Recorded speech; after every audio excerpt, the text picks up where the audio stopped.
नमस्कार दोस्तों, मैं हूं ध्रुव राठी और ये है महाभारत, एक नया पॉडकास्ट जो आपसे पूछ रहा है एक सवाल। क्या आप अपने देश को जानते हैं? हर हफ्ते मैं लेकर आऊंगा एक सवाल इंडिया के बारे में और हम मिलकर उसका जवाब ढूंढेंगे और इन जवाबों से भारत को और बेहतर समझेंगे। ये है एक Spotify original podcast in association with ATS studio. Welcome to Mahabharat. एक स्टील की थाली, एक गिफ्ट हैम्पर, 4 किलो चावल, एक मिक्सी, एक लैपटॉप, एक मोबाइल फोन, एक स्विंग मशीन, एक गाय, एक टीवी, बिजली, पानी, 1 लाख रुपए अगर आपकी शादी हो गई है, या फिर एक 2 बेडरूम का फ्लैट। आप सोच रहे होगे मैं किसकी बात कर रहा हूँ।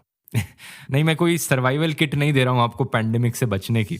आपको सुन के बहुत शॉकिंग लगेगा दोस्तों, लेकिन ये सारी चीज़ें जो मैंने आपको बताई, ये फ्री सामान है जो हमारी अलग अलग स्टेट गवर्नमेंट्स ने और सेंट्रल गवर्नमेंट ने जनता को दिया है पिछले कुछ सालों में जनता का सपोर्ट जीतने के लिए। दूसरे शब्दों में कहें तो ये कुछ एग्जाम्पल्स हैं सरकार के दिए गए फ्रीबीज के। वाल्मीकि सिंह प्रसाद जी एक रिटायर्ड IAS ऑफिसर हैं और फॉर्मर गवर्नर भी हैं सिक्किम के। इन्होंने अपनी किताब में डिस्क्राइब किया है फ्रीबीज को हिंदी में और कहा है ये फोकट का माल है या मुफ्त का उपहार है। डेफिनेशन थोड़ी सुनने में क्रूड लगेगी, हार्श लगेगी, लेकिन हम सब जानते हैं कि इसका तात्पर्य क्या है। कोई भी गुड्स और सर्विसेज जो गवर्नमेंट अपने सिटीजन्स को फ्री में ऑफर करती है उसे हम फ्रीबी कह सकते हैं। और ये फ्रीबीज अक्सर एक स्कीम की तरह भी दिए जा सकते हैं जो एक स्पेसिफिक सेक्शन ऑफ सोसाइटी के बेनिफिट के लिए सरकार दे रही हो। जैसा मैंने आपको बताया, ये free goodies, laptop, bicycle, mixies etcetera जैसी चीज़ें हो सकती हैं जो सरकार लोगों को देती है। इस कल्चर को अक्सर कहा जाता है मुफ्त खोरी या फिर मुफ्त उपहारी हिंदी में। एक रीसेंट एग्जाम्पल मैं आपको इसका देता हूँ जो आपको सुना सुना लगेगा। राजधानी दिल्ली में आज से महिलाओं के लिए DTC बसेस में सफर फ्री है। 120 रुपया मेरा फ्री हो गया, मैं तो बहुत खुश हूँ। ये पिछले साल अक्टूबर की बात है। बहुत सी औरतें इस फ्रीबी से खुश थी दिल्ली में, जो कि दिल्ली सरकार ने दी थी। और इससे कुछ हफ्ते पहले ही चीफ मिनिस्टर अरविंद केजरीवाल ने अनाउंस किया था कि फ्री बिजली और पानी जो दिल्ली के लोगों को मिलता है वो अगले 5 साल भी मिलता रहेगा। अगर ये आपको सुनने में बहुत जेनरस लग रहा है, बहुत बड़ा फ्रीबी लग रहा है, तो मैं आपको एग्जाम्पल देना चाहूंगा सबसे एक्सट्रीम फ्रीबी का जो मैंने आज तक सुना है। के चंद्रशेखर राव पार्टी लीडर हैं TRS पार्टी के तेलंगाना में। इन्होंने ऑफर किया 1 लाख रुपए जो भी न्यूली वेड ब्राइड्स हैं उनके लिए, और 2 BHK फ्लैट्स लो इनकम लोगों के लिए। तो आप देख सकते हो कि गवर्नमेंट फ्रीबीज कुछ भी हो सकता है। एक फ्री बस राइड भी हो सकती है, एक फ्री का घर भी हो सकता है। अब एक सवाल आप यहाँ पर पूछोगे, सरकार तो वैसे भी पब्लिक सर्विसेज देने के लिए पे करती है और हम सरकार को टैक्सेस पे करते हैं, तो गलत ही क्या है फ्रीबीज में? बेसिकली हमारे टैक्सेस से सरकार हमें ही पब्लिक सर्विसेज देने लग रही है। एक तरह से सोचोगे तो ये लॉजिक करेक्ट है, सही बात है, लेकिन थोड़ा और डिटेल में समझते हैं इसे। डिफरेंशिएट करने की कोशिश करते हैं फ्रीबीज के बीच में और बाकी और स्कीम्स और सब्सिडीज के बीच में जो सरकार अपने सिटीजन्स के लिए देती है। गवर्नमेंट के रेवेन्यू का मेजर पोर्शन डायरेक्ट और इनडायरेक्ट टैक्सेस से आता है। हर एक रुपया जो सरकार कमाती है उसमें से 68 पैसे एक्चुअली में टैक्सेस से आते हैं। सरकार इस रेवेन्यू के बड़े शेयर का इस्तेमाल करती है जो लोन सरकार ने लिए हैं उसका इंटरेस्ट पे बैक करने के लिए। बाकी अलग अलग चीज़ों पे स्पेंड करती है सरकार, जैसे कि डिफेंस पे या सिक्योरिटी पे देश की। हमारे टैक्स के पैसे से गवर्नमेंट वर्कर्स की सैलरीज भी पे करी जाती हैं, और फाइनली जो सब्सिडीज होती हैं और स्कीम्स होती हैं जनता के लिए, वो भी टैक्स के पैसे से ही पे करी जाती हैं। ये स्कीम्स अक्सर हेल्थ केयर, एजुकेशन और सोशल सिक्योरिटी से रिलेटेड होती हैं, और ये अक्सर फिक्स्ड होती हैं। जो सरकार इस पे पैसा स्पेंड करेगी वो पहले से ही सरकार को पता होता है कि कितना पार्ट सरकार इन स्कीम्स में स्पेंड करने वाली है। अब सरकार नॉन रिकरिंग एक्सपेंसेस के लिए भी पे करती है, मतलब जो प्रोजेक्ट्स जिनके लिए सिर्फ एक बार पे किया जाना है, जैसे कि सड़कें बनाना, अस्पताल बनाना, स्कूल बनाना, रेलवेज की लाइन बिछाना या फैक्ट्रीज बनाना। तो टेक्निकली कह सकते हो कि ये जो चीजें बनाई जा रही हैं सरकार के द्वारा, ये भी फ्री हैं क्योंकि सरकार उनके लिए पे कर रही है आपके टैक्सेस से। तो ये जो एग्जाम्पल्स मैंने अभी तक आपको दिए, ये सर्विसेज के एग्जाम्पल्स हैं जिसके लिए सरकार पे करती है। दूसरा ये हो सकता है कि सरकार हमारे टैक्स के पैसे का इस्तेमाल करती है सब्सिडीज के लिए। सब्सिडीज को बेसिकली डिस्काउंट की तरह समझ लो कुछ एसेंशियल आइटम्स पे, जैसे कि खाने पे, एग्रीकल्चर पे या एजुकेशन पे सब्सिडी लगी है तो मतलब डिस्काउंट दे रही है सरकार, कुछ पोर्शन सरकार पे कर रही है ताकि हमारे लिए सामान सस्ता हो जाए। इसका एक बहुत अच्छा एग्जांपल है एलपीजी सिलेंडर, जो कि हेविली सब्सिडाइज्ड है सरकार के द्वारा, जिससे कि हम सब के लिए गैस सिलेंडर अफोर्ड करना घर पे आसान हो जाए। कई बार सब्सिडी प्रोग्राम्स सिलेक्टेड लोगों के लिए होते हैं, कई बार ये सबके लिए होते हैं, जैसे कि एजुकेशन और एग्रीकल्चर में जो सब्सिडीज होती हैं वो अक्सर रूरल एरियाज तक लिमिटेड रहती हैं, लेकिन एलपीजी वाली सब्सिडीज हर किसी के लिए होती है, अर्बन एरियाज में भी, रूरल एरियाज में भी। वैसे एलपीजी से याद आया कि आपको याद है जब हमारे प्रधानमंत्री मोदी जी ने ये रिक्वेस्ट करी थी देश की जनता से, और देशवासियों को अपील करता हूं कि जिसके लिए भी ये संभव है, अपनी जेब से अपना खाना पकाने की जिनकी ताकत है वो कृपा करके एक गैस सिलेंडर में सब्सिडी न लें।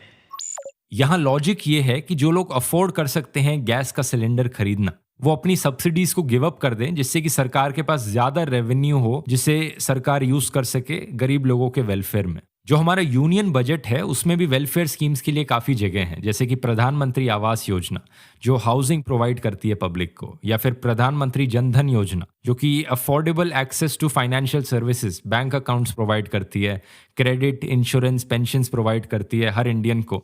तो बेसिकली मैं कहना चाह रहा हूँ कि ये जो वेलफेयर स्कीम्स हैं, सब्सिडीज हैं और ये सड़कें बनाना है, ये सारी फ्री पब्लिक सर्विसेज हैं जो यूनियन बजट के अंदर ऑलरेडी डिफाइंड है और जिनके लिए सरकार पैसा स्पेंड करती है। और ये ज्यादातर टाइम ऐसी चीजें हैं जो पब्लिक गुड के लिए हैं, यानी हम सबके बेनिफिट के लिए हैं सोसाइटी में।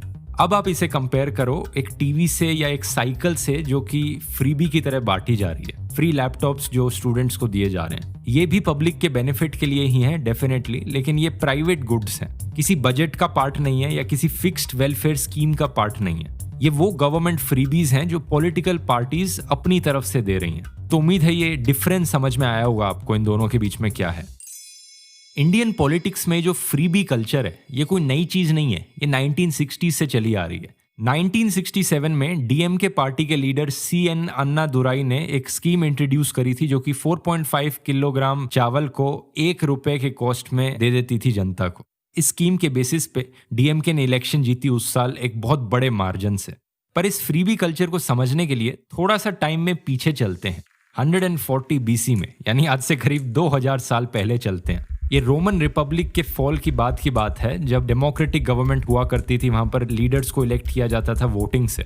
इस डेमोक्रेटिक गवर्नमेंट के बाद एक ऑटोक्रेटिक गवर्नमेंट आई रोम में, और लोग भूखे मर रहे थे। जो शहर थे वो ओवर क्राउडेड थे, कोई सैनिटेशन नहीं थी, बहुत गंदगी थी शहरों में, दंगे होते थे, और जो रोमन लोग थे वो बहुत गुस्सा थे अपनी सरकार से। तो इस टाइम पर रोमन सरकार ने 2 चीजें करी। उन्होंने जो खाना होता है जैसे कि ग्रेन, ब्रेड, मीट, ऑयल, ये सब फ्री में देना शुरू कर दिया। दूसरी चीज, उन्होंने फ्री एंटरटेनमेंट ऑर्गेनाइज करवाई सड़कों पर, जैसे कि parades, chariot races, animal fights. तो उस समय ये फ्री में पब्लिक एंटरटेनमेंट प्रोवाइड करना एक टूल बन गया पॉलिटिशियंस के लिए इलेक्शंस जीतने का। एक बहुत अच्छी डिस्ट्रैक्शन का तरीका बन गया कि मतलब पब्लिक को डिस्ट्रैक्ट करो एंटरटेनमेंट प्रोवाइड करके और इलेक्शन जीतते रहो। जनता भी बहुत खुश थी फ्री खाने से और फ्री एंटरटेनमेंट से। इनफैक्ट इतनी सेटिस्फाइड थी कि उन्होंने ये भी ध्यान नहीं रखा कि जो सरकार थी वो रोमन सिटीज की डेवलपमेंट के लिए कुछ कर भी नहीं रही थी। उस समय के एक पोएट थे जिन्होंने इस चीज को ऑब्जर्व किया और इस चीज के बारे में लिखा। इन्होंने लिखा कि 2 things only the people desire, bread and circuses, यानी लोगों को 2 ही चीजें पसंद है, रोटी और तमाशा। और उसके बाद से ये जो टर्म है ब्रेड एंड सर्कसेस, इसे यूज किया जाने लगा राजनीति के रेफरेंस में, जहां पर सरकार फ्री गुडीज देती है, फ्रीबीज देती है जनता को असली इश्यूज से डिस्ट्रैक्ट करने के लिए। तो अभी तक मैंने आपको बताया कि जो गवर्नमेंट फ्रीबीज हैं ये काफी डिफरेंट है वेलफेयर स्कीम से। Free cycle, free mobile phone देना काफी डिफरेंट है फ्री सरकारी हॉस्पिटल या फ्री स्कूल्स देने से। तो एक सवाल यहाँ पर उठता है कि ये फ्रीबीज देना ये लीगल कैसे हो सकता है, इलीगल क्यों नहीं है ये? इसका जवाब छुपा है दोस्तों हमारे कॉन्स्टिट्यूशन में। शुरुआत में ही कॉन्स्टिट्यूशन ने directive principles of state policy को लिस्ट आउट किया है। ये आपको सिविक्स से याद होगा जब आपने स्कूल में पढ़ी होगी।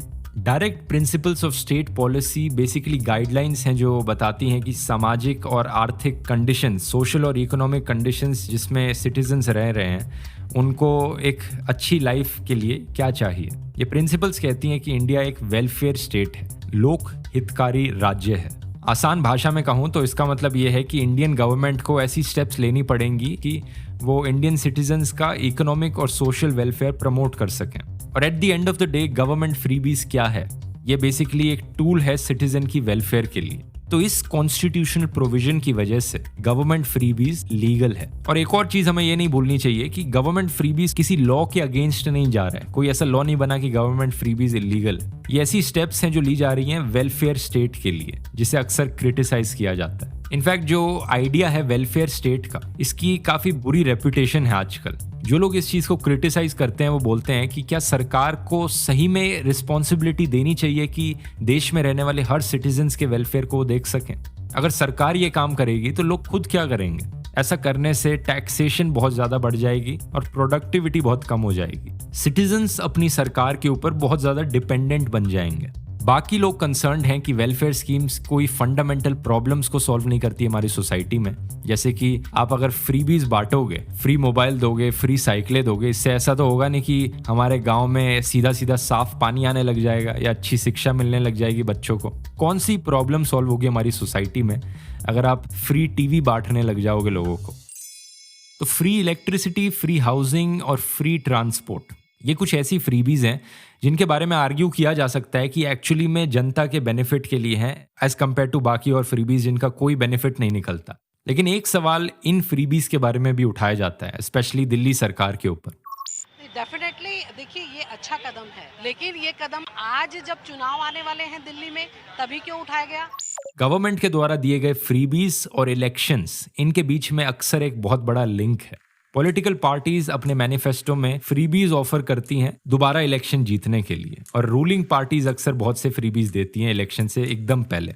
आपने भी ये नोटिस किया होगा, फरवरी 2020 की ही बात है, दिल्ली इलेक्शन से पहले बीजेपी ने अपने मैनिफेस्टो में लिखा था कि वो फ्री साइकिलें, फ्री इलेक्ट्रिक स्कूटर्स देंगे और वीट को 2 रुपए पर किलो में देंगे। और आम आदमी पार्टी ने तो ये फ्री ट्रांसपोर्ट दिया ही था। At the same time Congress ने भी अपना मैनिफेस्टो निकाला था दिल्ली इलेक्शंस के लिए। कांग्रेस ने दिल्ली के लोगों से कई बड़े वादे किए हैं। कांग्रेस ने 300 यूनिट तक बिजली फ्री करने का वादा किया है। 20,000 लीटर से कम पानी खर्च करने पर 30 पैसे प्रति लीटर के हिसाब से कैश बैक भी देने का वादा कांग्रेस ने अपने इस घोषणा पत्र में किया है। तो आप देख सकते हो बेसिकली मैं क्या कहना चाह रहा हूँ। ये मेरा खुद का ओपिनियन नहीं है।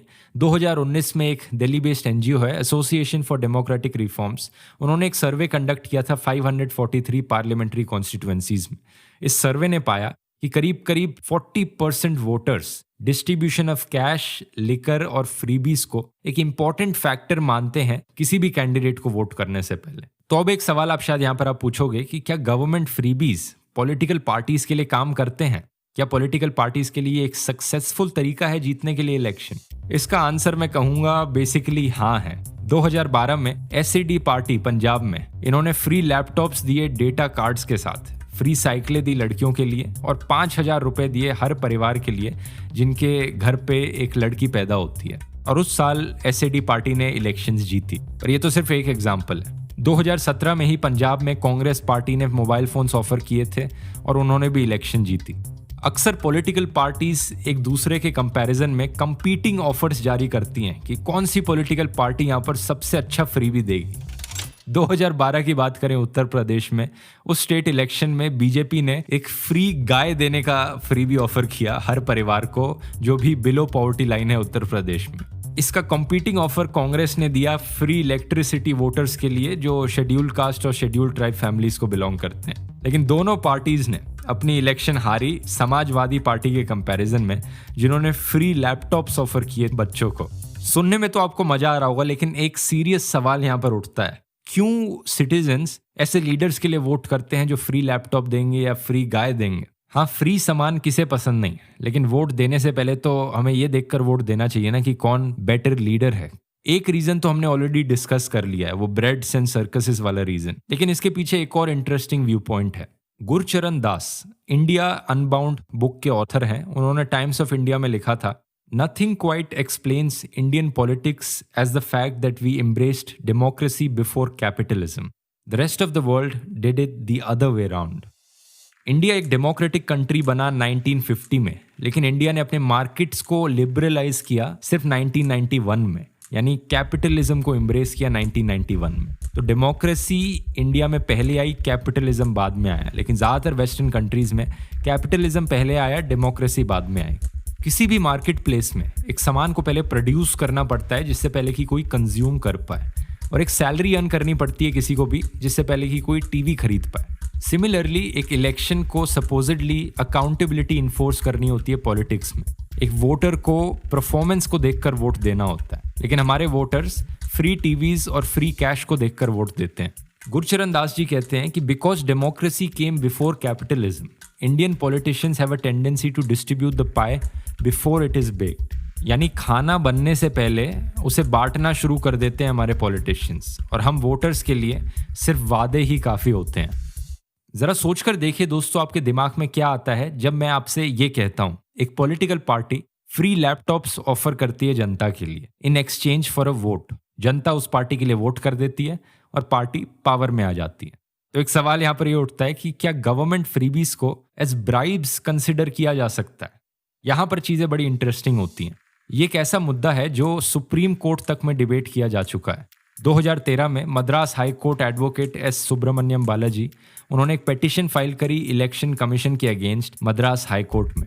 उन्होंने कहा कि ये जो फ्रीबीज दिए जा रहे हैं, मिक्सीज, इलेक्ट्रिक फैंस, सोना, ये सारे पॉलिटिकल पार्टीज के मैनिफेस्टो का पार्ट है तमिलनाडु इलेक्शन से पहले। ये बेसिकली इलेक्टोरल ऑफेंसेस हैं, चुनावी अपराध हैं, और ये सारी प्रैक्टिसेस कॉन्स्टिट्यूशनल प्रोविजंस के अगेंस्ट हैं, संविधान के खिलाफ हैं। एडवोकेट बालाजी के कंसर्न्स को पहले हाई कोर्ट में सुना गया और सुप्रीम कोर्ट में भी सुना गया, लेकिन 2013 में सुप्रीम कोर्ट ने तमिलनाडु स्टेट के फेवर में रूल किया। सुप्रीम कोर्ट ने कहा कि फ्रीबी कोई करप्ट प्रैक्टिस नहीं है, वो किसी कॉन्स्टिट्यूशन को वायलेट नहीं करती क्योंकि वो directive principles of state policy के अंडर आती हैं, जैसा मैंने एपिसोड में पहले डिस्कस किया था। लेकिन at the same time supreme court ने इलेक्शन कमीशन को डायरेक्ट किया अपना model code of conduct strengthen करने के लिए, ताकि फ्रीबीज को एक फेयर तरीके से दिया जा सके। कुछ भी फ्री में मिले तो सुनने में बहुत अच्छा लगता है, किसे नहीं पसंद फ्री में चीज़ें मिलनी। तो बेसिकली इसका मतलब ये हुआ कि हर किसी को फ्रीबीज पसंद है ना? हमेशा ऐसा नहीं होता। दिल्ली के सिटीजन्स को अक्सर मुफ्त खोर करके लेबल किया गया है क्योंकि वो फ्री की सर्विसेज एंजॉय करते हैं, लेकिन कुछ दिल्ली वालों का इस बात पर एक अलग ओपिनियन है। हमने को उससे कहा था कि क्या कहते बिजली फ्री कर दो या बसें फ्री कर दो, किसी ने बोला था है? वोट तो यहाँ देनी है। हमने कोई ये थोड़े कि मुफ्त खोर हो गए, क्या फ्री का राशन मिल गया या फ्री का पानी मिल गया, क्या है? मीटर लगा दो, मीटर लगाने में कौन सी आफत है? जब राशन खा रहा है इंसान तो उसका पानी का बिल नहीं देगा वो भी बिजली का बिल भी देगा। और जब फ्रीबीज दिए भी जाते हैं तो हमेशा क्या वो सही में इफेक्टिव भी होते हैं? एक सिमिलर सा निराशाजनक एग्जाम्पल हम तमिलनाडु में भी देख सकते हैं। The mixers, grinders and fans distributed by Joy Lalita have come to a grinding halt. Most parts of Tamil Nadu don't get electricity for up to 8 hours a day, leaving the freebies powerless. Freebies देने का point क्या बना जब लोगों के पास essential services ही नहीं है? एक छोटा सा टाउन है थलैनयर तमिलनाडु में, जिसमें हर साल फ्लड्स आते हैं, और जब भी फ्लड्स आते हैं इस टाउन के रेजिडेंट्स को एक स्कूल में मूव कर दिया जाता है जहाँ पर फैमिलीज साथ में मिलकर रहती हैं, जहाँ पर पानी और खाने की सख्त कमी होती है। इन फैमिलीज का एनुअल इनकम 10,000 रुपए से भी कम है। जब कार्तिक राधा कृष्णन, एक ग्रेजुएट स्टूडेंट, रिसर्च कर रहे थे रूरल इंडिया पर, वो इस टाउन को एक्सप्लोर करने गए तो उन्होंने पाया कि यहाँ पर जो हाउस होल्ड्स हैं इनके पास खाना नहीं है ढंग का, पीने का पानी नहीं है, लेकिन हर परिवार के पास एक कलर टीवी जरूर है, क्योंकि ये एक इलेक्शन फ्रीबी था जो पॉलिटिशियंस ने दिया था उस स्टेट में। इसी टाउन की एक रेजिडेंट लक्ष्मी जी कहती हैं कि टीवी होने का क्या पॉइंट बना जब हम खाना ही नहीं खा सकते, टीवी का क्या करेंगे हम। एक सिमिलर क्रिटिसिज्म किया जाता है इस मुफ्त खोरी कल्चर का कि इससे गवर्नमेंट के एक्सपेंडिचर्स बहुत ज़्यादा बढ़ जाते हैं। एक रफ आइडिया देता हूं मैं आपको। 2011 से 2016 के बीच में AIADMK और DMK सरकारों ने colour TVs, mixies, gas stoves, free जमीन, फ्री साइकिलें, साड़ीज, धोतीज, ये सारी चीज़ें दी फ्री में।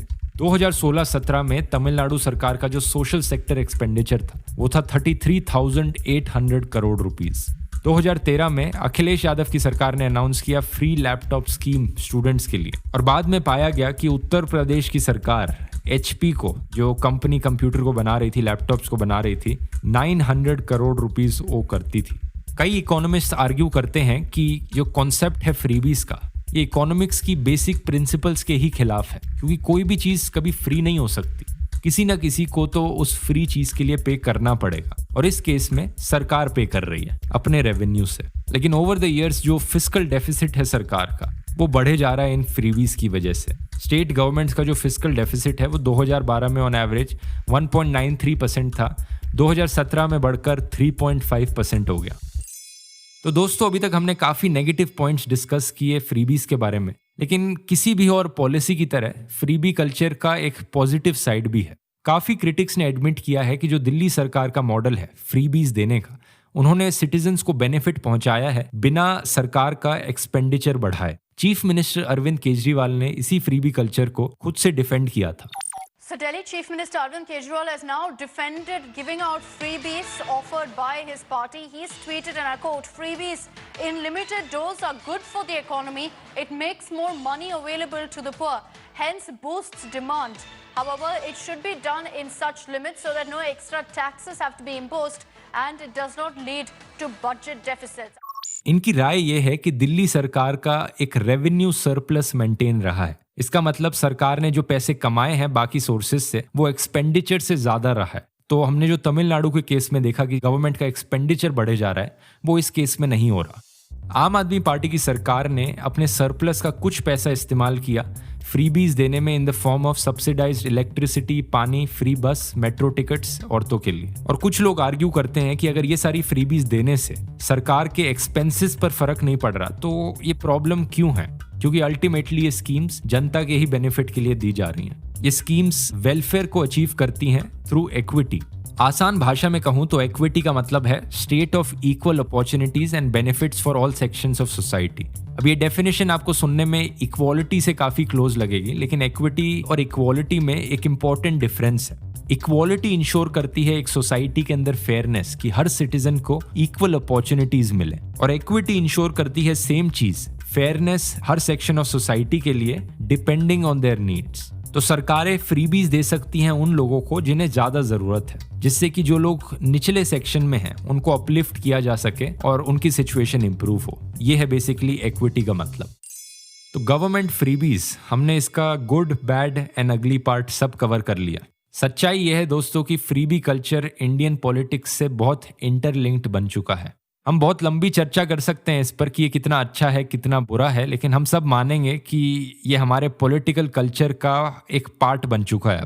एक अच्छे नागरिक होने के नाते हमारी ड्यूटी ये है कि हम फ्रीबी कल्चर को समझें और रिस्पॉन्सिबली वोट करें, और ये डिसीजन ऑब्वियसली आपका है। आज के लिए इतना ही दोस्तों। मैं उम्मीद करता हूँ आपने इस इम्पॉर्टेंट एस्पेक्ट ऑफ पॉलिटिक्स को थोड़ा और गहराई से समझा होगा। मिलते हैं अगले हफ्ते एक नए एपिसोड के साथ महाभारत के। धन्यवाद। I'm Dhruv Rathi and you've been listening to Mahabharat, a Spotify original podcast created in association with ATS Studio. All clips and voices you heard in this episode belong to the original creators, and we have provided links to the sources in our show notes. Mahabharat is produced by Gaurav Vaz from ATS Studio. This episode was written by Gaurav Vaz and Anushka Mukherjee. The title track of this podcast was composed by Abhijit Nath, and Madhav Yachit is the audio producer. ATS Studio is a division of All Things Small, a true stories focused media company run by Sidin Vadukud, Supriya Nair, Devya Bopanna, Sunil Doshi, and Gaurav Vaz.